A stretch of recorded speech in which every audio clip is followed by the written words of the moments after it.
Shikues nderuar, ju përshëndesim, rikthyer sërish në TikTok, ku do të flasim ditën e sotme për disa zhvillime të rëndësishme. Do ndalemi fillimisht tek Donald Trump, i cili doli me deklaratën se Shtetet e Bashkuara të Amerikës duhet ta zotërojnë Groenlandën në mënyrë që të parandalojnë marrjen e ishullit më të madh të botës nga Rusia dhe Kina, dhe ndërkaq sipas tij vendet nuk mund të bëjnë marrëveshje 90-vjeçare apo edhe 100-vjeçare. Dhe pikërisht për këtë temë ditën e sotme për diskutuar mbi këto zhvillime të tjera kam të ftuar zotin Ardian Elezi. Zoti Elezi, ju përshëndes.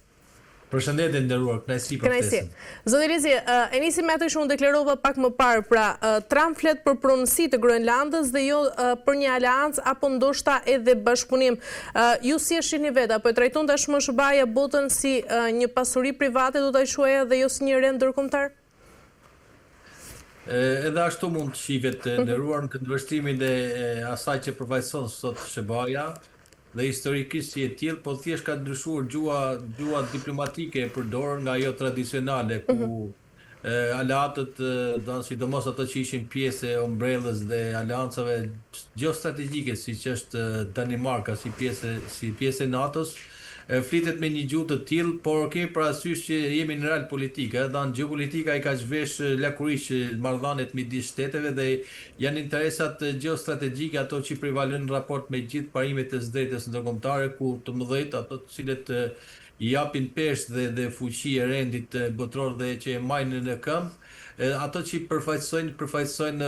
dhe marrin vendime. Dhe këtë këndvështrim do të kuptuar edhe gjua e përdorur nga zoti Trump në raport dhe një aleat të rëndësishëm antar i NATO-s dhe i Bashkimit Evropian siç është Danimarka, ku këtë pjesë të Grenlandës kemi parasysh që nuk është risi Grenlanda, dhe SBA-ja i është rikthyer çështjes së Grenlandës historikisht, pavarësisht mënyrës se si është servir në opinionin publik, apo se si ka qenë pjesë e agjendave diplomatike, edhe në presidencat e mëparshme, por gjua e tani duket pamjet parë si një gjuhë arrogante, po që lidhet me profilin dhe qasjen që ka Trump në raportet e marrëdhënieve ndërkombëtare, si diçka që lidhet me parimin mjep t'jap, unë të afroj siguri, unë të afroj mbështetje, por që duhet që ti nga ana jote këtë mbështetje dhe siguri që ta afroj, duhet ma paguash në kuptimin e një shkëmbimi. Edhe në rastin konkret, Trump flet që interesat gjeostrategjike të superfuqisë, si është SBA-ja, nuk vijnë dyshim dhe janë konstante, janë pa ndryshueshme, dhe si tillë ato ngelen përgjithmonë, dhe për këtë nuk ka përcaktuar një deadline kufirin e marrëveshje 9-vjeçare apo 100-vjeçare, por që është diçka që lidhet me sigurinë ekzistenciale dhe interesat gjeostrategjike të SBA-s, sidomos ai që përfaqëson Grenlanda, është ishte më i madh në një vend të kalimit ku përplasin një nyje gjeostrategjike komunikimit gjeostrategjik, ku aty afër janë edhe interesat ruse të Arktikut, si kundër ato ekonomike dhe jo vetëm edhe të Kinës, dhe si tillë nga ana SBA shihet edhe një si platformë mbi të cilën kontrollohet gjithë ajo zonë dhe nuk mund ta lënë në asnjë mënyrë në tjetë në kontrolin e kundërshtarëve të saj, qoftë Kinës apo edhe Rusisë as më pak. Dhe kjo është ajo gjua që përdor Trump, duket pamjet parë si është një gjuhë sikur bota është private, në kuptimin e asaj që janë të mëdhenj që i përcaktojnë fatin e saj dhe çfarë do bëhet, si do të disponohet të çdo lloj zone, përfshi këtu edhe në një shtet, një vend autonom, siç është Grenlanda, e cila normalisht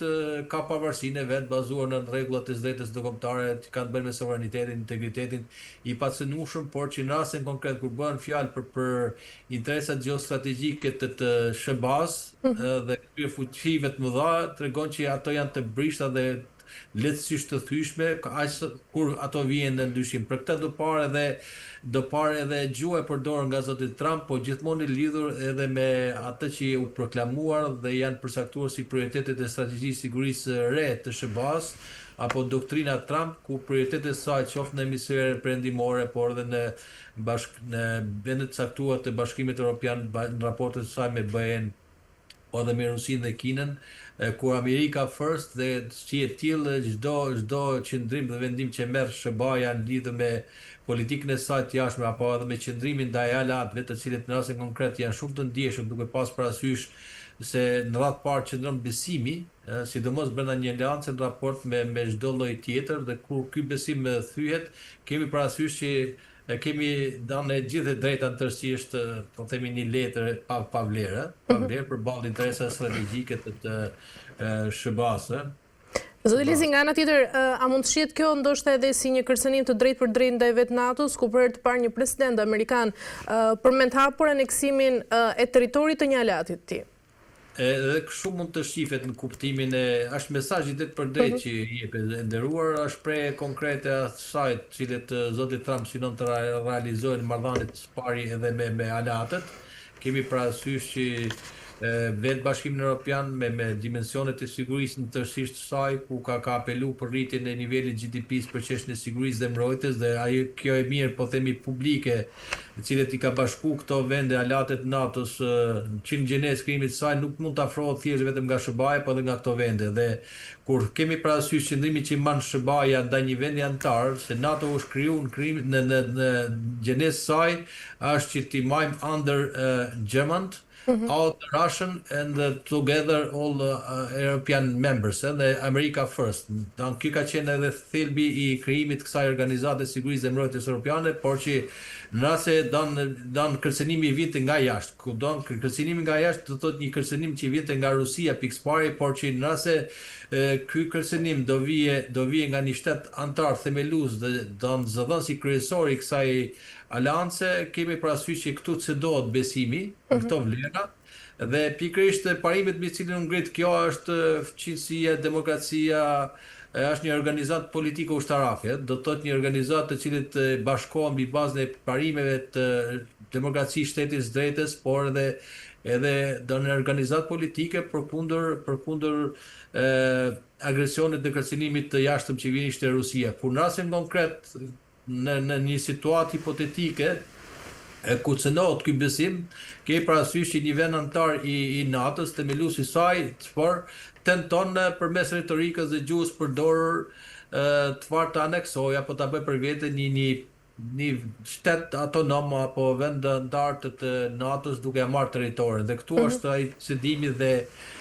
me të drejtë ngrihet shqetësimi edhe nga pala daneze, nga kryeministi, po jo vetëm, që kemi parasysh cënohet thelbi NATO-s në cilës në esencë cili çfarë është kur një bazuar në nenin 5 të saj të mbrojtjes kolektive, ku një nga antarët e saj sulmohet. Paradoksi është këtu në rastin konkret nga një vend tjetër antar, atëherë gjithë organizata si një etër mënyrë kolektive do të çohet në mbrojtjen e saj. Dhe i bën që ato të ngrihen ndaj njëri tjetrit. Do thotë e para kemi një cedim, një krizë etiko-morale në kuptimin, po edhe politike dhe jo vetëm, për sa i përket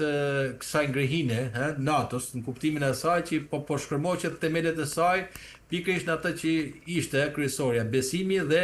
pikërisht ato normat të cilët i bëjnë bashkë, ato nenin 5, ku don